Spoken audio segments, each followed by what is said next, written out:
बिस्मिल्लाहिर्रहमानिर्रहीम। अस्सलाम वालेकुम नाज़रीन, आप देख रहे हैं आवाज़। मैं हूं बैरिस्टर एहतशाम अमीरुद्दीन। दो तीन इम्पॉर्टेंट ख़बरें और क्योंकि हलचल है पाकिस्तान की सियासत में, ख़ास तौर पे इलेक्शन कमीशन ऑफ पाकिस्तान के फ़ैसले के बाद, और इसी हवाले से जुड़ी हुई ख़बरें जो आपसे शेयर कर लेता हूं, जो हमारी स्टोरी भी है। एक तो इलेक्शन कमीशन ऑफ पाकिस्तान के फ़ैसले में जो शो कॉज नोटिस इशू हुआ पाकिस्तान तहरीक इंसाफ को, उसमें उन्होंने कहा क्यों ना आपके ये फ़ॉरेन फंडिंग या फंड्स जो हैं इनको बहाक सरकार ज़ब्त कर लिया जाए। अब पीटीआई ने 10 से 15 दिन के अंदर इसका जवाब देना है। जब जवाब मौसूल होगा, अगर तो वो कोई एक्सप्लेनेशन दे देते हैं जो इलेक्शन कमीशन ऑफ पाकिस्तान को एक्सेप्टेबल है, तो फिर ये फ़ैसला वापस भी हो सकता है। लेकिन अगर वो कोई ऐसी जस्टिफिकेशन या दस्तावेज़ नहीं दिखा पाते हैं, तो फिर इलेक्शन कमीशन ऑफ पाकिस्तान एक रेफरेंस बनाएगा और वो भेज देगा वफाकी हुकूमत को। अब वफाकी हुकूमत जो है उसके पास चॉइस ये है, according to the federal government itself.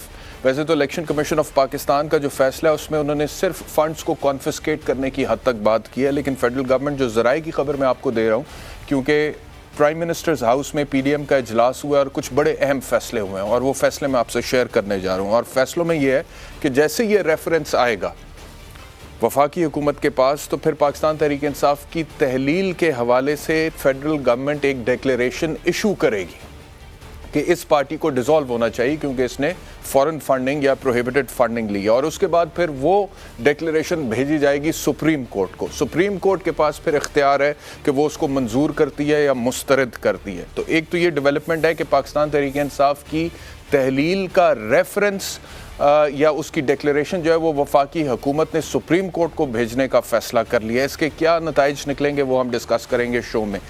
दूसरी अपडेट ये है कि पाकिस्तान तहरीक इंसाफ के ख़िलाफ़ वफाकी हुकूमत ने फ़ैसला किया ऑपरेशन क्लीन अप का, और मरकज़ी और सूबाई ओहदेदारों के ख़िलाफ़ क्रिमिनल केसेस होंगे, और इमरान खान के जो साथी हैं उनकी गिरफ़्तारी भी हो सकती है। इसके अंदर FIA और दीगर मुतल्लिका इदारे जो हैं ये कार्रवाई करेंगे, और मुख्तलिफ़ टीमें जो हैं वो बैक वक्त कार्रवाई करेंगी। और पाकिस्तान तहरीक इंसाफ की सेंट्रल का जो सेंट्रल सेक्रेटेरिएट है उसके 4 मुलाजमीन को FIA ने फ़िलहाल शामिल तफ्तीश कर भी लिया, और सेंट्रल फाइनेंस बोर्ड जो है उसके 6 अरकान के ख़िलाफ़ भी कार्रवाई होगी। अब ये दूसरी अपडेट थी क्रिमिनल केसेस पाकिस्तान तहरीक इंसाफ के ख़िलाफ़। और तीसरी खबर ये है कि प्राइम मिनिस्टर्स हाउस में जो PDM का इजलास हुआ है उसमें यह फ़ैसला भी हुआ है कि इमरान खान को सुप्रीम कोर्ट के ज़रिए 62-63 का रेफरेंस दाखिल करके नाअहल कराया जाएगा, और बेनामी अकाउंट्स पर भी क्रिमिनल केसेस दायर किए जाएंगे। अब इमरान खान का नाम ये भी फ़ैसला हुआ है कि एग्ज़िट कंट्रोल लिस्ट ECL में डाला जाएगा, और PTI कल एहतजाज करने जा रही है इलेक्शन कमीशन ऑफ पाकिस्तान के बाहर। उस पर तो मैं आता हूँ थोड़ी देर में, लेकिन ये जो ECL वाली बात है और इमरान खान की नाअहली वाली बात है, ज़राए हमें ये बताते हैं कि ये फ़ैसला भी वफाकी हुकूमत कर चुकी है। अब कल जो पाकिस्तान तहरीक इंसाफ ने कहा है कि हम एहतजाज करेंगे इलेक्शन कमीशन ऑफ पाकिस्तान के दफ्तर के बाहर, उस हवाले से शेख रशीद क्या कह रहे हैं सुनो।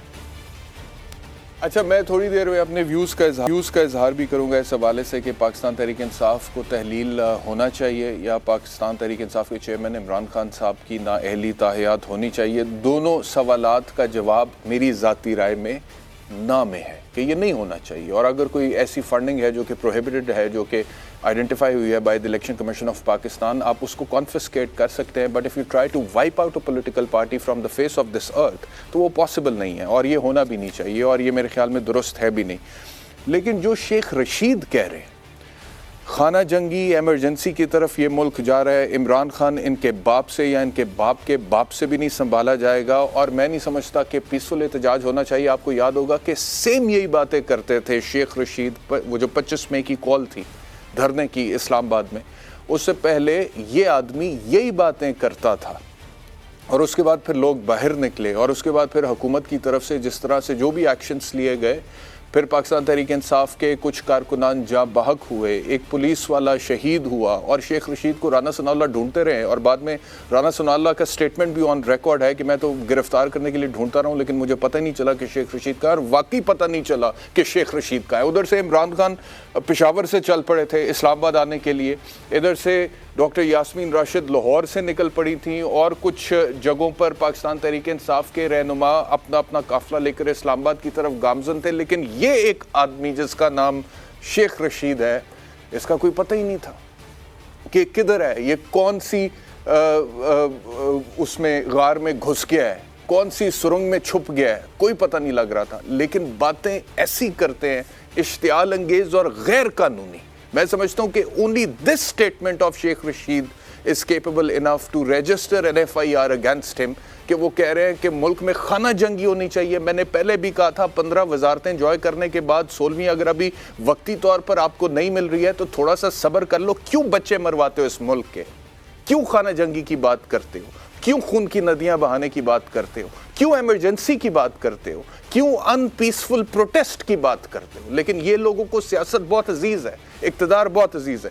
बहरहाल PTI एक लाइन लेती चली आई है और PTI के अंदर कुछ जो उनका एक कॉन्डक्ट है, उनका जो तरीक़ाकार है, उसमें बदजुबानी शामिल हो गई। हमने देखा कुछ अरसे में इसके अंदर जो करप्शन के इल्ज़ामात के हवाले से इमरान खान के स्टेटमेंट्स थे, वो तो चलें, करप्शन के हवाले से उनका एक मौक़िफ़ है। लेकिन मैं दिखाना ये चाह रहा था, लेकिन मेरे प्रोड्यूसर की मेहरबानी है कि उन्होंने वो स्टेटमेंट्स नहीं दिखाए पाकिस्तान तहरीक इंसाफ के रहनुमाओं के। जब इमरान खान एक स्टेटमेंट देते हैं जो कि सख्त है, उसके जवाब में उस बयानिए से मिलने के लिए, हाँ से हाँ मिलाने के लिए, कंधे से कंधा मिलाने के लिए फिर बदतमीज़ी करते हैं पाकिस्तान तहरीक इंसाफ की क़यादत के कुछ बड़े अहम लोग। और वो, इनमें शर्म नहीं है, इनमें गैरत नहीं है, ये बेशर्म है, बड़े आराम से कह देते हैं लोगों को। बेगैरत तक मैंने कहते हुए सुना है पाकिस्तान तहरीक इंसाफ के लोगों को, बड़े ही आराम से। और ऐसी ऐसी बातें करते हैं कि बंदा हैरान होता है कि इन लोगों की क्या तरबियत है। आप करप्शन के इल्ज़ाम लगाना चाहते हैं, आप ज़रूर लगाएं। कोई आदमी करप्ट है, मैं भी उसको करप्ट बोलूँगा। कोई आदमी झूठा है, चोर है, डाकू है, उसको वही कहेंगे ना। लेकिन ऐसी ऐसी बातें करते हैं कि बंदा हैरान होता है। और वो नहीं आ सके, इसमें मैं माजरत चाहता हूँ आप लोगों से। लेकिन अब लग ये रहा है कि पाकिस्तान मुस्लिम लीग नवाज़ ने भी इसी पॉलिसी पर चलने का फैसला कर लिया। साद रफ़ीक ने क्या कहा, सुनो। इमरान जिस पे शयातीन उतरते हैं, एक आदमी जो इतना बदज़बान हो, इतना बेलगाम हो, किसी की शर्म हया मौजूद ना हो उसको, और दुनिया की हर खराबी करे, और वो जो खराबी करे वो अपने उसका इल्ज़ाम डिटाई के साथ अपने मुखालिफ पे लगा दे। ये जो हिम्मत है ये इमरान खान ही कर सकता है, हर आदमी के बस का रोग नहीं।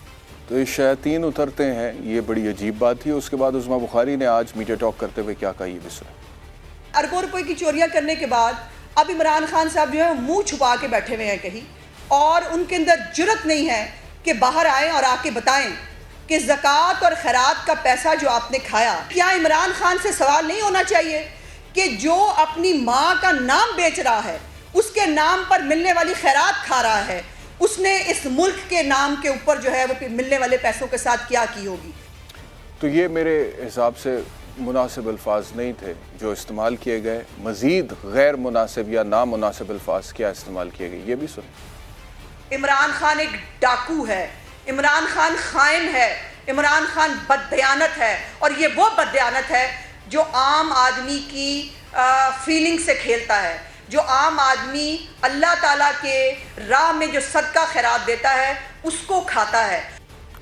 तो ये एक बहुत बड़ा इल्ज़ाम है। आप पाकिस्तान तहरीक इंसाफ पर फ़ॉरेन फंडिंग का इल्ज़ाम लगा सकते हैं, आप प्रोहिबिटेड फंडिंग का इल्ज़ाम लगा सकते हैं। इलेक्शन कमीशन ऑफ पाकिस्तान का जो फैसला है उसमें कुछ ट्रांजैक्शंस के शवाहिद मौजूद है। बहुत सारे नाम आपने लिए, कोई 350 के करीब कंपनीज़ हैं, कोई 34 के करीब फ़ॉरेन नेशनल्स हैं जिसका इलेक्शन कमीशन ऑफ पाकिस्तान जिक्र कर रहा है। लेकिन ये कहना कि ये आदमी सदका और खैरात के पैसे खाता है या अपनी माँ का नाम बेचता है, बहुत ही नामुनासिब बात है। और दूसरी बात यह है कि सदका व खैरात, जब इमरान खान के हवाले से आप बात करते हैं तो शौकत खानम बीच में आते हैं, और शौकत खानम एक इदारा है, यह आपको मानना पड़ेगा। वहाँ पे गरीबों का इलाज होता है, वहाँ पे मेरे ख्याल है 70-80% लोगों का इलाज जो है वो मुफ्त होता है, और state of the art international standards के मुताबिक कैंसर पेशेंट्स को ट्रीटमेंट दिया जाता है। और ख़ूबसूरत तरीन बात जो है शौकत खानम की वो ये है कि एक कमरे की डिवीज़न करके 2 पेशेंट्स होते हैं। एक वो होता है जो कि सेल्फ फाइनेंस्ड होता है, वो पैसे देकर, एक वो होता है जिसने 1 रुपया नहीं दिया होता। लेकिन दोनों के ट्रीटमेंट में, दोनों के इलाज में कोई फ़र्क नहीं होता। तो ये कहना कि वो शौकत खानम के पैसे खा जाते हैं, सदका व खैरात के पैसे खा जाते हैं, मैं समझता हूँ कि बिल्कुल मुनासिब नहीं है। अपने मेहमानों का तारुफ़ कराता हूँ। सर घोसा साहब हमारे साथ हैं, बहुत शुक्रिया हमें ज्वाइन करने के लिए। पाकिस्तान मुस्लिम लीग नवाज़ से हनीफ अब्बासी साहब, बहुत शुक्रिया हमें ज्वाइन करने के लिए। हनीफ अब्बासी साहब, गुफ्तगू का आगाज़ आपके पास आने से पहले खोसा साहब के पास जाऊंगा। खोसा साहब, ये फरमाएगा कि फवाद चौधरी का आज का एक स्टेटमेंट है जिसमें आज ये जो फैसले सामने आए हैं कि पाकिस्तान तहरीक इंसाफ को तहलील करने का फैसला कर लिया और एक डिक्लेरेशन वफाकी हुकूमत इशू करेगी जो सुप्रीम कोर्ट में भेजा जाएगा। फवाद चौधरी तो क्या कह रहे हैं ईसीपी के फैसले के हवाले से, ये मैं आपको सुना देता हूँ। फिर सवाल ये है कि क्या ये तौहीन अदालत के ज़ुमरे में नहीं आता, क्योंकि इलेक्शन कमीशन ऑफ पाकिस्तान के पास भी इख्तियार है कंटेम्प्ट प्रोसीडिंग्स इनिशिएट करने का। फवाद चौधरी कह रहे हैं कि इलेक्शन कमीशन ऑफ पाकिस्तान ने वो फैसला दिया जो वजीर कानून ने लिखवाया। This is not a small allegation, it is a big allegation कि आप किसी की क्रेडिबिलिटी, आपने तो सत्यानाश कर दिया उस बंदे का। आप कह रहे हैं कि वो आदमी किसी से लिखा हुआ फैसला जो है वो उसने वेबसाइट पे डाल दिया। ये सुनाए जरा। वज़ीर कानून की ख्वाहिश के ऊपर इलेक्शन कमीशन ने अपना फ़ैसला तब्दील किया और पहले एक फ़ैसला दिया और उसके बाद दूसरे फ़ैसले में 1.5 लाइन ऐड करके उन्होंने वो अपनी वेबसाइट के ऊपर चढ़ा दिया। इससे पहले जो इलेक्शन कमिश्नर और उनके मेंबरान ने मुलाकात की पीडीएम के लीडर्स के साथ और उनके साथ पेंडिंग केस के ऊपर डिस्कशन की, सुल्तान सिकंदर राजा और जो सिंध के मेंबर हैं उनके ऊपर रेफरेंस फाइल हो चुका है पीटीआई का। उनमें थोड़ी सी भी कोई शर्म होती, थोड़ा सा भी एथिक्स होते, वो इस रेफरेंस से फैसले से खुद को अलहदा कर लेते। खोजा साहब, देखिए तो शाम आपने पहले ही इंट्रो में आपने बताया कि इखलाकियात की तो धज्जियाँ उड़ाई जा रही हैं और जिस अंदाज से एक दूसरे पर जो दुश्मन दराजी और बल्कि गालम गलूच तक नौबत आ गई है, तो बाकी क्या रह गया है सियासत में? वो शाइस्तगी, वो नफासत, वो इबादत समझ के सियासत करना, वो तो सारे तसव्वुराती और अफसानवी बातें रह गई हैं। लेकिन ये बिल्कुल तौहीन अदालत है, तज़हीक है ये, इससे बड़ी तज़हीक और तौहीन अदालत हो नहीं सकती है। और ये भी एक ऐसा शख्स करे जो ख़ुद वज़ीर भी रहा हो और वकील भी है। और मुझे ये बताइएगा कि ये कहते हैं कि ये 2 फैसले लिखे गए और आज उन्होंने भी एक इलेक्शन कमीशन की तरफ से भी एक क्लैरिफिकेशन कह लें या एक उनको भी ये बदकिस्मती है कि अब अदालत या कमीशन को भी बोलना पड़ता है। उन्होंने कहा कि कोई 2 फैसले नहीं हुए, हमारा एक ही फैसला है जो वेबसाइट पर आया है और हर सफ़े पर दस्तखत हैं बाकायदा उस पर। तो इससे मेरे ख्याल में ये तो कंट्रोवर्सी ख़त्म हो जाती है। मैं आपकी इंट्रो सुन रहा था, आप वो भी शायद आपकी नज़र से शायद नहीं गुज़रा। देखें, इलेक्शन कमीशन ने बिल्कुल जो अपना अख्तियारात था, जो ममनुआ फंडिंग है यानी प्रोहिबिटेड फंडिंग है, 351 कंपनियां, फॉरेन कंपनियां और 3 पाकिस्तानी कंपनियां, क्योंकि पॉलिटिकल पार्टीज़ ऑर्डर 2002 और आर्टिकल 6 में बड़ा वाज़ेह है कि किसी कंपनी से कोई पॉलिटिकल पार्टी फंडिंग नहीं लेगी, पैसा नहीं लेगी, इमदाद नहीं लेगी, क्योंकि पार्टी जब कंपनी होती है तो फिर कॉन्फ्लिक्ट ऑफ इंटरेस्ट आ जाता है। अगर वो हुकूमत में आए तो कंपनी फिर अपनी मराहत लेती है और इंडिविजुअल से ले सकते हैं। तो उस हद तक नोटिस गया कि आपकी जो है ये प्रूवन है, 8 साल पर ये मुहीत है। स्टेट बैंक की भी उन्होंने सारा कुछ लिया है और ये कुछ तो इन्होंने तस्लीम किए हैं कंपनीज़ का और कुछ नहीं कर रहे हैं। एक वूटन ही को ले लें, आरिफ नकवी साहब जो है मौसूफ अबराज ग्रुप के भी, जिनका इन्होंने बयान अल्फी भी दिया है, 1 बिलियन का इन्होंने के इलेक्ट्रिक में जो मोहतरम इमरान खान ने, और बशीर मेमन की ज़रा वो सुने कि बशीर मेमन ने जब आरिफ नकवी के ख़िलाफ़ कार्रवाई शुरुआत की FIA के हेड की हैसियत से, तो मोहतरम इमरान खान न सिर्फ उसकी सरजनिश की बल्कि उसके फारिग कर दिया। और ये उसने ओपनली प्रेस कॉन्फ्रेंसेस में कहा है। और ये वो शख्स है जिसने वूटन जो क्रिकेट क्लब है उसका मालिक भी था और फिर ये अबराज ग्रुप का भी ये जो है और इंटरनेशनल वांटेड क्रिमिनल भी है। बाहर क्या सही। अब सही। दूसरा जो है इसका कॉन्सिक्वेंस, इलेक्शन कमीशन ने, मैं समझता हूँ, एक मार्कतुल आरा जो है, एक उन्होंने बहुत पेन्स लिए हैं, एक अकाउंट और पूरे मौके दिए हैं। उन्होंने 2018 में एक इंक्वायरी कमेटी बनाई एक, और उस कमेटी की हाई पावर्ड कमेटी थी, और उस कमेटी के फाइंडिंग्स आई तो फिर वो दी गई, और अनवर मंसूर साहब को कहा गया कि एक एक चीज़ का आप तसल्ली से पढ़ें और इसका जवाब दे दें। ये आपकी कमीशन ने ये चीज़ें कमेटी ने लिखी। जी जी ठीक है, उसकी भी तसल्ली के बाद ये जजमेंट फैसला तहलील होना चाहिए। वफाकी हुकूमत रेफरेंस डिक्लेरेशन जो है एक ये भी है इशू करेगी और सुप्रीम कोर्ट को भेजेगी, ये फैसला हो चुका है। देखें, नहीं फैसले को छोड़ दें, ये इलेक्शन कमीशन ने लिखा है और ये उनके दायरे इख्तियार में था। अगर आप 212 सेक्शन देखें, जो पॉलिटिकल पार्टीज एक्ट 2017 है उसका 212 में देखें तो फेडरल गवर्नमेंट इलेक्शन कमीशन की रेफरेंस पर या on its own satisfaction from any source, ये 212 ज़रा देख लें। लेकिन 2017 के एक्ट का ये तो इतलाक हो नहीं रहा ना, वो 2002 के कानून के मुताबिक प्रोसीडिंग चल रही है, और इलेक्शन कमीशन ऑफ पाकिस्तान ने भी 2002 के भेजी, आखिरी पैरे में लिखा है, आखिरी पैरे में जी, और वो रेफरेंस इलेक्शन कमीशन ने भेजी। अब वफाकी हुकूमत पाबंद है, उनके पास एक मवाद आ गया, उनके पास एक डिक्लेरेशन आ गई, उनके पास एविडेंस आ गया, रेफरेंस भी आ गई इलेक्शन कमीशन ऑफ पाकिस्तान की। अब वफाकी हुकूमत जो क्या उसमें ये लिखा है इलेक्शन कमीशन ऑफ पाकिस्तान ने कि पीटीआई की तहलील का फैसला वफाकी हुकूमत करे, क्या ये लिखा है उस फैसले में? पब्लिश करवाएगी और 15 दिन के अंदर सुप्रीम कोर्ट को ये रेफरेंस भेजेगी और उसके बाद सुप्रीम कोर्ट का फैसला हतमी होगा। अच्छा, हनीफ अब्बासी साहब की तरफ जाता हूँ। हनीफ साहब, ये फरमाइएगा कि इलेक्शन कमीशन ऑफ पाकिस्तान का जो फैसला है उसमें उन्होंने शो कॉज नोटिस की इशू किया पाकिस्तान तहरीक इंसाफ को, और ये कहा है कि क्यों ना फंड्स कॉन्फिस्केट कर लिए जाएं। जो खोसा साहब बात कर रहे हैं पीटीआई की तहलील की, उस तरह की तो कोई बात इलेक्शन कमीशन ऑफ पाकिस्तान ने नहीं, वो जो डेड लाइन का कह रहे हैं वो मेरा ख्याल है यही था कि इसको रेफर किया है और वो रेफरेंस बनाए, मेरा ख्याल है। लेकिन मैं पहले आपसे ना बात करना चाहता हूं, जो आपने अभी बात इंट्रो में की अपने दो चीज़ों के हवाले से, अगर इजाज़त दें तो। पहली बात तो ये है कि शेख रशीद साहब के हवाले से उनकी आपने मुझे वो सिखाई, कोई एक क्लिप चलाया है जिसमें वो फरमा रहे हैं आंसू गैस क्या चीज़ होती है।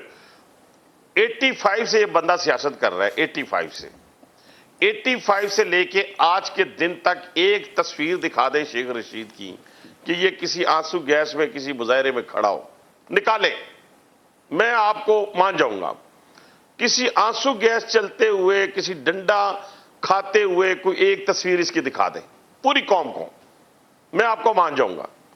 ये वो लोग हैं जिनके घरों में बच्चे नहीं हैं, ना इसके घर में बच्चे हैं, ना इमरान खान के घर में बच्चे हैं। अब ये इसकी तकरीरें निकाले जो इमरान खान को खुश करने के लिए जलसों में किया करता था कि उठो, जला दो, जलाओ, गहराओ करो, पकड़ लो, मोहल्लों में दाखिल हो जाओ। अब ये जो गुफ्तगू है, इस गुफ्तगू से पाकिस्तान की बेहतरी आएगी, पाकिस्तान में इस्तेहकाम आएगा। वो भी अगर आपके खाने पीने वाला कोई नहीं है तो बाकी 22 करोड़ अवाम जो है उनके बच्चों ने तो यही रहना है, उनके बच्चों के बच्चों ने यही रहना है। तो खुदा का खौफ करो कि अगर आपके आधा किलो गोश्त की खातिर आप पूरी भैंस ज़िबा करने के चक्कर में हो। कभी आप कहते हो श्रीलंका बनने जा रहा है पाकिस्तान, कभी आप कहते हो यहां खून की नदियां बह जाएंगी, और तेरे इतने बड़े मटके से जिंदगी में एक कतरा नहीं निकला इस मुल्क के लिए, इस कौम के लिए, तो आप लोगों के बच्चों को कहते हो कि अपनी जानें दे दें।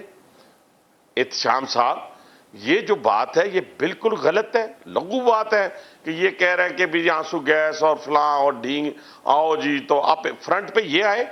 25 मई को भी इसको ढूंढते रहे, 25 मई की कोई फुटेज बता दें जिसमें ये किसी जलसे या जुलूस की क़यादत करते हुए आगे आ रहे थे। ये बच्चों का खेल नहीं रहा, लोग बड़े सियाने हो गए हैं, लोग उसी के साथ निकलेंगे जो लीड करेगा, जो खैबर पख्तूनख्वा में छुपेगा या अपने घर की तहखानों में छुपेंगे, लाहौर में या पिंडी में, तो खुदा के लिए कौन निकलेगा आपके साथ? कोई नहीं निकलेगा। अब आ जाए, आपने जो सवाल किया अभी मेरे साथ, देखिए दो चीजें मैं, आप बैरिस्टर साहब आप मुझसे ला को बहुत बेहतर समझते हो, जो मेरे बड़े भाई लतीफ खोसा साहब बैठे वो भी बहुत बेहतर समझते। मैं तो अपनी बात करने लगा हूं, आपको उसको जरा समझने की कोशिश करें कि जब मैं 2016 11वें महीने में डिस्क्वालिफिकेशन के लिए 62(1)(f इनके ऊपर लागू करने के लिए इमरान खान के ऊपर गया।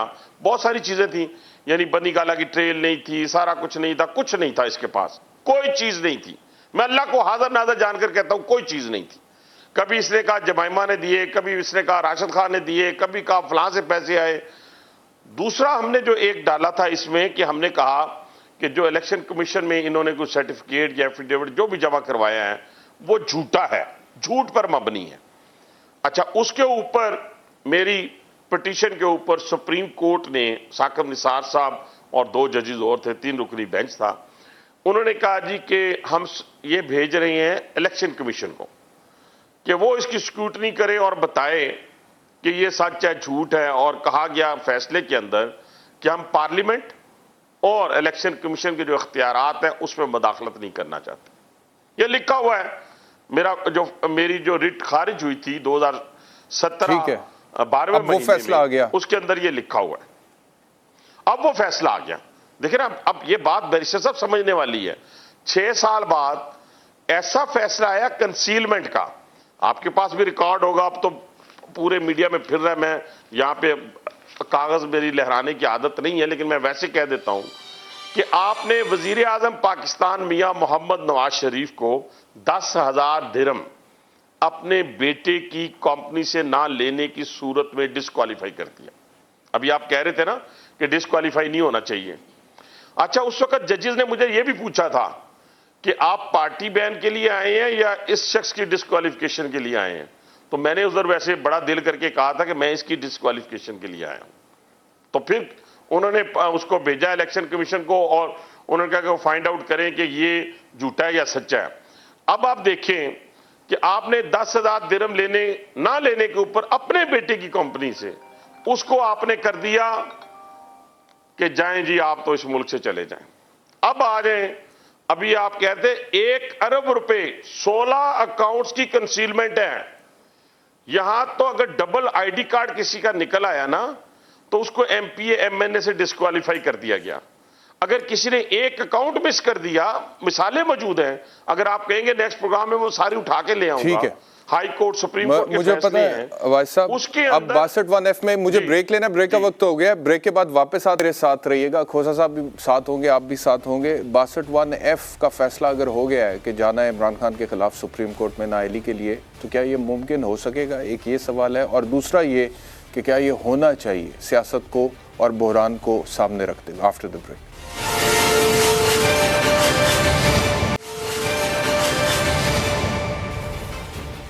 Welcome back to Awaaz. Sardar लतीफ़ खोसा, हनीफ अब्बासी हमारे साथ हैं। हनीफ अब्बासी, ब्रेक पर जाने से पहले कह रहे थे कि आप कह रहे थे कि डिस्क्वालिफिकेशन नहीं होनी चाहिए। हनीफ अब्बासी साहब, मैं इस वजह से कह रहा था कि 62(1)(f) की जो तशरीह सुप्रीम कोर्ट ऑफ पाकिस्तान ने मियां नवाज शरीफ की ताहयात नाअहली के केस में की है, मैं उससे बतौर वकील इख्तलाफ रखता हूँ, मैं उससे इत्तफाक नहीं करता। मेरी नज़र में वो आइन में दिए गए बुनियादी हकूक़ से मुतसादिम है। तो अगर मैं कहता हूं कि इमरान खान की डिस्क्वालिफिकेशन 62(1)(f) में ताहयात नहीं होनी चाहिए, तो मियां नवाज शरीफ की भी जो हो चुकी है मैं उस पर भी इख्तलाफ करता हूं और कहता हूं कि वो फैसला दुरुस्त नहीं था। लेकिन बहरहाल इमरान खान साहब कुछ और कह रहे हैं 62 और 63 के हवाले से। क्या कह रहे हैं सुने, ये माजी का क्लिप है। दूसरा एक फवाद चौधरी साहब कह रहे हैं सरदार लतीफ़ खोसा साहब के आप 84 सीटों की पार्टी हैं, हमारे पास 155 है, आपकी हैसियत नहीं है कि आप हमें तहलील करें। ये भी सुन लें, फिर आपसे सवाल पूछते हैं। वफाकी हुकूमत के पास किसी किस्म का कोई इख्तियार है ही नहीं कि वो किसी पार्टी को तहलील कर सके और या कुछ उसके खिलाफ इस तरह की कार्रवाई कर सके। 84 सीटें लेने वाली जमात ये कह रही है कि हम 155 सीटें लेने वाली पार्टी जो है उसको बैन कर देंगे। आप अपनी हैसियत के मुताबिक बात करें, जो आपका कद है उसके मुताबिक बात करें। इमरान खान और तहरीक इंसाफ को के ऊपर पाबंदी लगाना जो है वो आपके बस में नहीं है। जी खोसा साहब। अपनी औकात से बढ़ के ये फवाद चौधरी साहब बात कर रहे हैं। मैंने खुद इन्हें नोटिफाई किया था, ये media spokes person chairman Bilawal Bhutto Zardari का, मैं सेक्रेटरी जनरल था। ज़रा अपनी औकात देख लें पहले, फिर उसके बाद औकात से बढ़ के बात करें। देखें, अगर 2/3 वाला वज़ीर आज़म मोहतरम नवाज़ शरीफ साहब को जिस तरह से निकाला गया, गलत निकाला गया, मैं आपकी बात से 1000% मुत्तफ़िक हूँ कि एक ऐसी कंपनी जो बेटों की थी, जो तहलील हो चुकी थी, जिसमें वो डायरेक्टर की हैसियत से तनख्वाह ले सकते थे, लेकिन जो सिर्फ 2.5 लाख था, जो 2.5 लाख उन्होंने न लिया था, लेकिन रिसीवेबल की एक ब्लैक की डिक्शनरी देखकर और उसके बाद उनको ताहयात जो है एक सिटिंग प्राइम मिनिस्टर को डिस्क्वालीफाई कर दिया। ये तो तारीख़ भी नहीं इसे कभी तस्लीम करेगी और हम भी तस्लीम नहीं करते, कोई तस्लीम नहीं करता, लेकिन निकाल दिया, क़यामत नहीं आई। यूसुफ रज़ा गिलानी को जो यूनानिमसली इलेक्ट हुए थे, उनको वोट ऑफ कॉन्फिडेंस मिला था, उनको 5 सेकंड की कंटेम्प्ट में सज़ा करके और प्राइम मिनिस्टर से निकाल दिया उनको। मुझे बताएं, ये क्या अदालत का अख्तियार है? हम तो कहते हैं कि वो है अख्तियार है जिससे इमरान खान को निकाला गया। ये है आईनी तरीका, वोट ऑफ नो कॉन्फिडेंस के ज़रिए, जिनको मोहतरम इमरान खान साहब और उनकी पार्टी तो सवाल ये पैदा होता है कि अब अगर उठा के बाहर फेंक ये जो फैसला, वो आइन की तज़हीक सब सवाल ये पैदा होता है ना कि ये जो खबर आ रही है कि बस ये हनीफ अब्बासी साहब गए थे ना पहले भी, जहाँ तक ताल्लुक है इमरान खान की नाअहली के लिए हनीफ अब्बासी साहब गए थे, जवाब में फिर ठप्पा लग गया था कि इमरान खान सादिक और अमीन है सुप्रीम कोर्ट ऑफ पाकिस्तान का। तो जो आप कह रहे हैं अगर वो फैसले गलत थे, वो फॉर्म ए झूठे साइन नहीं किए क्या? उन्होंने अपनी ये एसेट्स इख्फा नहीं किए? 351 फॉरेन कंपनीज और 34 जो है फॉरेन पर्सन से जो है लिया है इन्होंने। और फवाद की मैं ठीक हो गया, वो बात तय होगी ना। खुद साहब आगे बढ़ते हैं ना, इलेक्शन एक्ट, आपको मेरी आवाज आ रही है? जो इलेक्शन एक्ट 2017 का 212 जो है सेक्शन है, dissolution of a political party where the federal government is satisfied on the basis of a reference from the commission। ये कमीशन इलेक्शन कमीशन है और इलेक्शन कमीशन ने रेफरेंस कर दी है।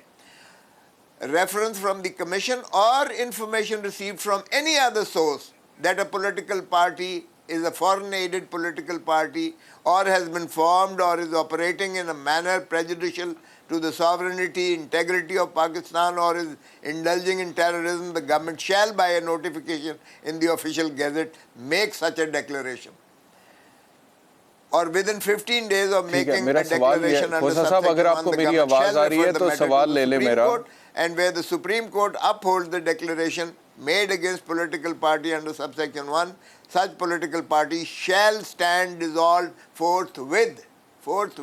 अब्बासी साहब मुझे ये फरमाइएगा कि ये आप कह रहे हैं कि 62(1)(f) में दोबारा जाएंगे, दूसरी पीटीआई की तहलील की बात हो रही है।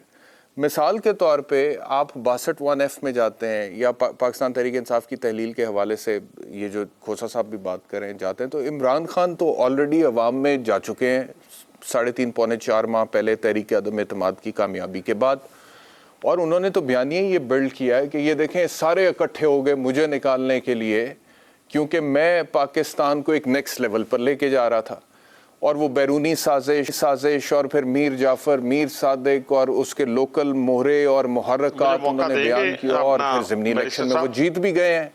तो कहने का मकसद ये है कि अगर आर्टिकल 6, सर सवाल तो सुन लेना, कि अगर आर्टिकल 6 या फिर 62(1)(f) या फिर डिसोल्यूशन ऑफ पीटीआई की तरफ आप लोग जाते हैं, इमरान खान और मकबूल नहीं होंगे?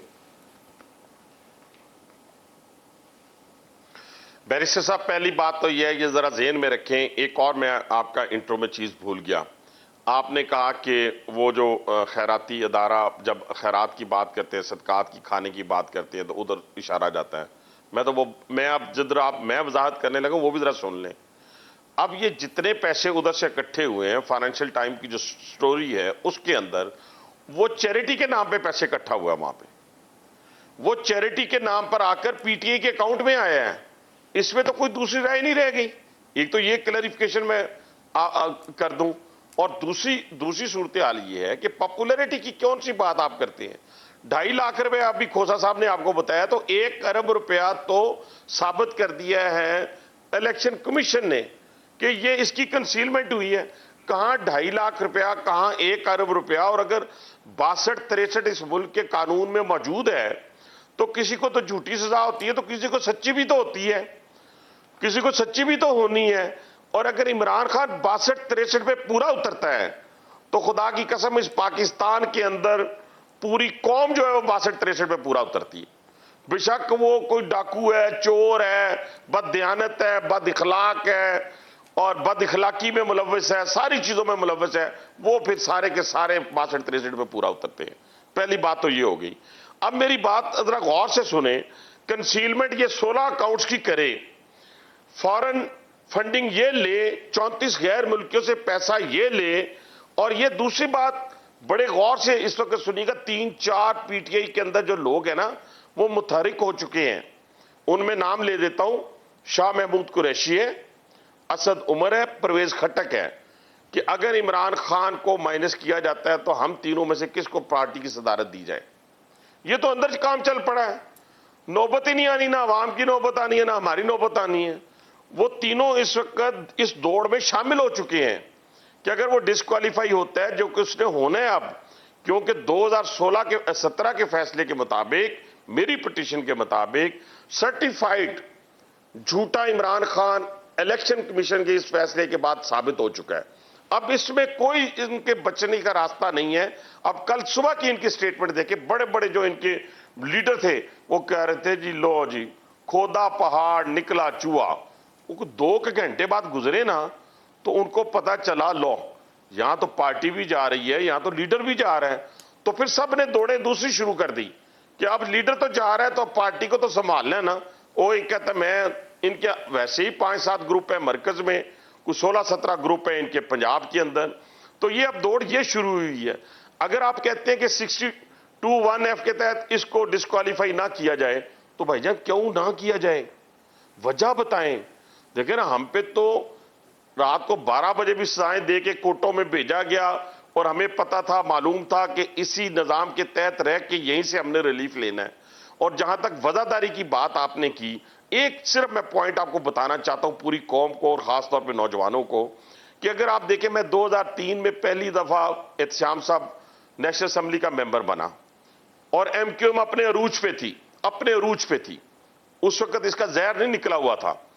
तो उस वक्त हनीफ अब्बासी जब नेशनल असेंबली के अंदर बोलता था, टॉक शो के अंदर बोलता था, लेकिन जब मैं कराची जाता था तो एमक्यूएम के दोस्त मुझे ढूंढ लेते थे और मुझे खाने पे ले जाते थे। वो यहां आते थे, मैं उन्हें कई पहाड़ों पे ले जाता था, कई खाने के लिए ले जाता था। फिर मैं 2013 में दोबारा 2008 में दोबारा एमएनए बना।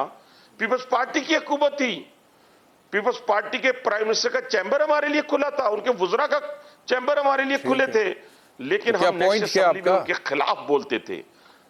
मेरा पॉइंट ये है कि ये वफादारी कायम थी जब ये लोग शामिल हुए और जब ये पार्टी आई, खासतौर पे 2013 के अंदर ना किसी की मां की इज्जत बहाल रही, ना किसी की बहन की हुर्मत कायम रही, ना किसी के घर की हुर्मत कायम रहने दी। इन्होंने इन सारी धज्जियां बखेर दी और बद इखलाकी को इन्होंने अरूज पे पहुंचा दिया। तो मेरे भाई, मेरे दोस्त, अच्छा, आप ये कह रहे हैं कि पीटीआई को तहलील करेंगे, आप ये कह रहे हैं इमरान खान को 62-63 में नाअहल करार दिलवाएंगे सुप्रीम कोर्ट से, लेकिन फवाद चौधरी ये कह रहे हैं, पीटीआई ये कह रही है कि ये हुकूमत को हम बड़ी जल्दी घर भेजने वाले हैं। जरा सुन लें वो क्या कह रहे हैं, फिर आपसे पूछते। इमरान खान को इतनी बड़ी सपोर्ट अवाम की हासिल है कि कोई माई का बाप इमरान खान को जो है वो दीवार से लगा नहीं सकता। हुकूमत तो इंशाल्लाह हमने भेजने की तैयारी मुकम्मल कर ली है। आखिरी सिर्फ हमारे टच हैं, एक डेट हम फैसला कर रहे हैं कि किस दिन हम हुकूमत को ये कहेंगे कि आप वोट ऑफ कॉन्फिडेंस लें और इंशाल्लाह जल्दी आप देखेंगे कि ये हुकूमत अपने घुटनों पे होगी। वो तो कहते हैं वैसे साहब कि आपको हम फैसला करेंगे कि किस दिन हमने आपको घर भेजना है। आप कह रहे हैं पीटीआई तहलील करें। बात ये है कि 25 मई को भी ये आए थे ना हुकूमत गिराने के लिए, 25 मई को भी आए थे, कल भी आ रहे हैं ना इलेक्शन कमीशन के बाहर। तो कल शाम को मैं आपसे दोबारा बात कर लूंगा। और भाईजान क्या पिद्दी और पिद्दी का शोरबा, ये कैसी बातें करते हैं, ये कैसी ललकार के बातें करते हैं। इस तरह नहीं होता, मुल्क आपकी ख्वाहिश पे नहीं चलेगा। देखें, मेरी बात सुने बैरिस्टर साहब, चीफ इलेक्शन कमिश्नर हमने नहीं लगाया था, चीफ इलेक्शन कमीशन इनका लगा हुआ, स्क्रूटनी कमेटी हमारे दौर में नहीं बनी, स्क्रूटनी कमेटी इनके दौर में बनी, और हमारे दौर में एफबीआर ने और स्टेट बैंक ने वो सारे अकाउंट्स नहीं दिए बेनामी जो इनके दौर में दिए गए। और जब इनका तूती बोलता था, जब ये लोगों को जेलों में भेजा करते थे, जब मियां नवाज शरीफ को एक जेल से दूसरी जेल, मरियम नवाज को फांसी की काल कोठरी में, शहबाज शरीफ को एक मुकदमे से बेल मिलती थी, दूसरे मुकदमे में गिरफ्तार कर लेते थे, हमारे दूसरे साथियों को अंदर कर देता था, बड़ा डिक्टेटर बना हुआ था, पूरा हिटलर बना हुआ था। उस वक्त एफबीआर और स्टेट बैंक से जो अकाउंट्स मिले वो 16 बेनामी अकाउंट्स मिले। ये सारी कार्रवाई इनके दौर में हुई। और फिर दूसरी बार ये मुकदमा अकबर एस बाबर लेके गया, जो इनका बानी रुकन है, वो हनीफ अब्बासी वहां पे नहीं लेके गया, वहां पे कोई और हमारा कोलीग नहीं लेके गया। तो ये सारी बातें जो हैं, अगर आज एक शख्स जो ठीक है, मुझे फाइनल कमेंट खोसा साहब का लेने दें। खोसा साहब ये फरमाइएगा कि अब अगर ये फैसला हो चुका है कि एक डिक्लेरेशन वफाकी हुकूमत इशू करेगी पीटीआई की तहलील के हवाले से, 62-63 में इमरान खान को सुप्रीम कोर्ट लेकर जाएंगे, तो इसका मतलब है आने वाले दिनों में अब इसके ऊपर एग्जीक्यूशन इम्प्लीमेंटेशन शुरू हो जाएगी। अगर आप लोग ये फैसला कर चुके हैं, कितने अरसे तक एक्सपेक्ट करेंगे शुरू करेंगे? ये तो तयशुदा बात है ना, कमेटियां भी बन गई हैं, ये तो फैसला हो चुका है, रेफरेंस भी जाएगा, और 62-63 की जो है वो तो declaration by court of law की ज़रूरत है। वो हाई कोर्ट भी इसको जो है, अगर कोआ वारंटों की रिट जाएगी तो उसमें हाई कोर्ट भी इनको जो है वो देख सकती है, बिकॉज अभी तक इनके इस्तीफ़ा मंजूर नहीं हुआ है एज एन एमएनए। वो वहाँ से भी इनको अगर कोर्ट ऑफ लॉ इसको देती है, चूँकि 18वीं तरमीम ने हमने उसमें तरमीम की थी कि declaration by court of law पर डिपेंडेंट होगा सादिक और अमीन होना या ना होना। सो चूँकि इलेक्शन कमीशन जो है वो कोर्ट ऑफ लॉ नहीं है, इसलिए इलेक्शन कमीशन को ये अख्तियार नहीं था कि वो उसको 62-63 में निकाल देती, मगर इलेक्शन कमीशन की वर्डिक्ट जो है वो प्रूव करती है कि इन्होंने जो है डिक्लेरेशन भी झूठा दिया है, 5 साल तक ये जो फॉर्म 1 है वो भी झूठा बरते रहे हैं, इन्होंने अपने एसेट्स को भी इख्फा किया है, इन्होंने जो है दरोगोई से काम लिया है। लेकिन पूरे फैसले में इलेक्शन कमीशन पाकिस्तान ने डिसोल्यूशन ऑफ द पार्टी की तो कोई बात नहीं की है, उसके हवाले से कोई ऑब्जर्वेशन नहीं दी है। वो कर ही नहीं सकती ना, और मेरी जान they don't have the jurisdiction, उन्होंने रेफरेंस कहा तो है, तो फिर ये तो ना कहना हनीफ अब्बासी साहब, आपने थोड़ी देर पहले कहा कि डेडलाइन लिखी हुई है, अब आप कह रहे हैं कि वो कर ही नहीं सकते हैं, तो उन्होंने अगर वो कर ही नहीं सकते तो ठीक है, वो कर नहीं सकते इसलिए उन्होंने नहीं की, लेकिन कोई ऑब्जर्वेशन तो दे सकते थे ना कि वो वफाकी हुकूमत का काम है, डिसोल्यूशन के हवाले से फैसले में कोई बात है ही नहीं, सिर्फ कॉन्फिस्केशन ऑफ फंड्स की बात है फैसले में सुप्रीम कोर्ट को। और 212 के हिसाब से 212 का एक्ट भी 200 सेक्शन 12 पढ़ लो, और आखिरी पैरा इलेक्शन कमीशन का पढ़ लो। साहब वो अप्लाई होगा तो है ना, 212 मैंने पढ़ा हुआ है, लेकिन 2017 के तहत तो कार्रवाई की नहीं ईसीपी ने। वो कहते हैं 2002 का लॉ अप्लाई करेगा, क्योंकि 2008 से 13 के वो मामलात हैं। आप देखें ना, वो कंक्लूडिंग पैराग्राफ में भी 2002 के कानून का हवाला दिया हुआ है, 2017 के एक्ट की तो कोई बात ईसीपी ने की नहीं है। वो बाकी सारा 202 में ही सारी प्रोसीडिंग्स हुई हैं, लेकिन अब जो प्रोसीजर होगा बैन करने का वो 2017 का एक्ट ही उसको रेगुलेट करेगा, और सेक्शन 212 ही तो वो ईसीपी ने 2017 के तहत क्यों नहीं प्रोसीड किया, फिर एक्ट करेगा।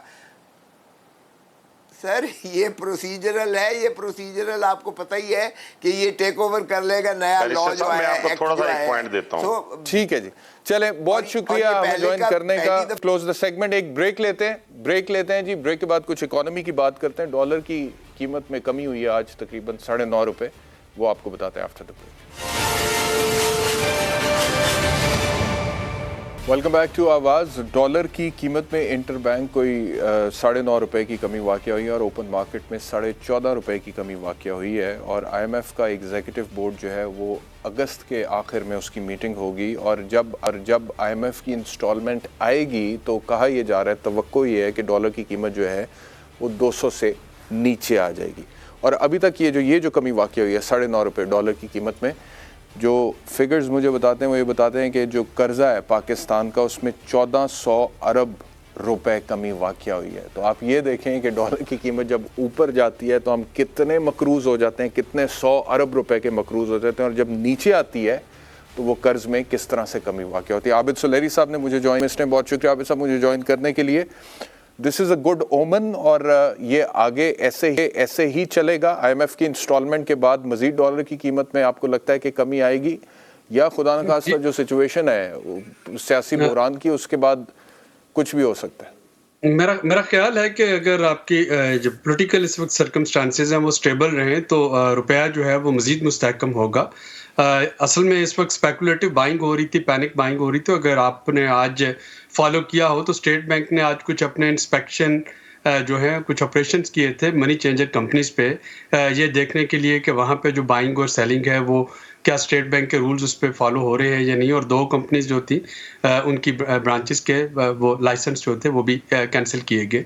तो जो पिछले दिनों हमने देखा, पिछला तकरीबन 1 महीने से जिस तरह का सियासी अदम इस्तेहकाम चल रहा था, और थोड़ा सा जो एक पाया जा रहा था सस्पिशन, एप्रीहेंशन भी पाया जा रहा था कि पता नहीं जो IMF बोर्ड है वो उसकी शराइत पूरी हो पाएंगी या नहीं, तो उस पर होर्डिंग भी चल रही थी, डॉलराइजेशन हो रही थी और पैनिक बाइंग। हर कोई जिसके पास कुछ रुपए पड़े थे वो जाके उसको डॉलर में कन्वर्ट करने की कोशिश कर रहा था, जिसका फ़ायदा कमर्शियल बैंक्स ने भी उठाया और जिसका फ़ायदा जो है ये बहुत सी एक्सचेंज कंपनीज जो हैं उन्होंने भी उठाया।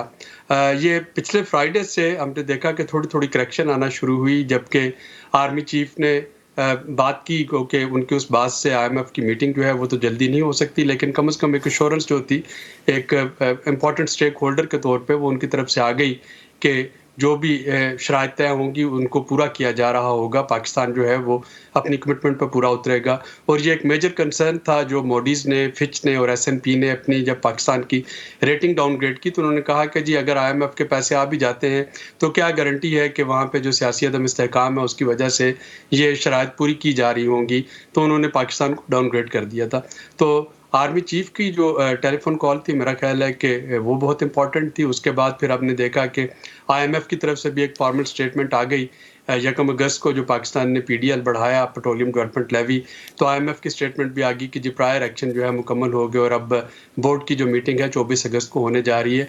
तो बहुत से जो इफ्स एंड बट्स थे वो पाकिस्तान के इस्लामिक है। तो आप इकोनॉमिस्ट हैं, लेकिन आपने जो बात की है कि आर्मी चीफ की कॉल का बड़ा फायदा हुआ है पाकिस्तान को, तो इसका मतलब यह है कि पॉलिटिकल लीडरशिप की तो कोई बात उस हिसाब से इंटरनेशनल लेवल पे IMF या अमेरिका खातर में नहीं ला रहा। आप ये कह रहे हैं एज एन इकोनॉमिस्ट कि आर्मी चीफ की कॉल का फायदा हुआ है। मैं ये इकोनॉमी जो है उसको पॉलिटिकल इकोनॉमी से आप अलहदा नहीं कर सकते हैं। जाहिर है कि अगर आप फिच को देखते हैं, मोडिस को देखते हैं, S&P को देखते हैं और उनकी एक ही चीज़ उन तीनों जो डाउनग्रेडिंग में आती है कि जी IMF के पैसे मिलना जो है वो गारंटी नहीं पाकिस्तान की मईशत के इस्तेहकाम के लिए, चूँकि सियासी अदम इस्तेहकाम की वजह से जो सियासी हुकूमतें हैं पता नहीं वो इस कमिटमेंट पे अमल कर पाएंगी या नहीं कर पाएंगी। तो उस वक्त ज़रूरत इस अमर की है कि आपका एक जो इम्पॉर्टेंट पिलर है, एक इम्पॉर्टेंट स्टेक होल्डर है, और ये पिछले अदवार में भी होता रहा। हमने देखा सऊदी अरेबिया के साथ बातचीत में, चाइना के साथ बातचीत में, उस वक्त भी इस पिलर ने